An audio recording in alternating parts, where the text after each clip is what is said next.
আজকে একটা বিশেষ কাজে গড়িয়াহাট গেছিলাম। তো ভাবলাম ফেরার পথে অনেক দিন যে পোর্সেলিনের যে কাপ ডিশের যে স্টলগুলো বসে গড়িয়াহাটে, সেখানে একবার যাব। তো কাজটা শেষ হয়ে যাওয়ার পর আমি মেয়েকে নিয়ে গেলাম ওইখানে, যে অনেক রকম জিনিস, আমার এইগুলো দেখতেও খুব ভালো লাগে। তারপরে গেলাম একটা দোকানে, সামনেই, বেশি দূর যেতে হয়নি। বিভিন্ন ধরনের পোর্সেলিনের সব পোর্সেলিনের সব বাটি, কাঁচের বাটি, কাপ, তারপরে প্লেট, নানান ধরনের সব কিছু এত সুন্দর দেখতে লাগে। রং বেরঙের এই সব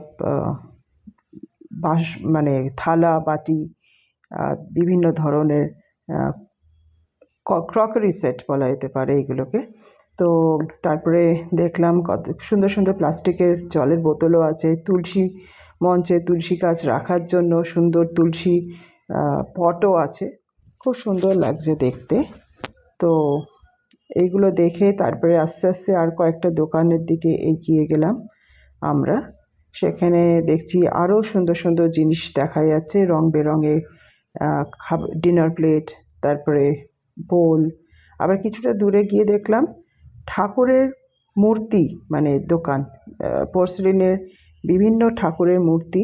সেখানে সুন্দর সুন্দর বেশ ঠাকুর, বুদ্ধদেব থেকে, গণেশ ঠাকুর থেকে, হনুমানজি থেকে, এবং লক্ষ্মী ঠাকুর থেকে, শিব পার্বতী, মা দুর্গা, সবার মূর্তি আছে। সাই বাবা থেকে শুরু করে সবার মূর্তি এখানে রাখা আছে, এবং খুব সুন্দর। লোকনাথ বাবা থেকে সবার মূর্তি এখানে রাখা আছে, এত সুন্দর। তো আমি এখান থেকে একটা সরস্বতী ঠাকুর কিনেছি, সেটা কালকে আমি আসনে, ঠাকুরের সিংহাসনে বসাবো। এবং তারপর পরমা থেকে কিনলাম হচ্ছে চিকেন রোল আর চিকেন টিক্কা কাবাব।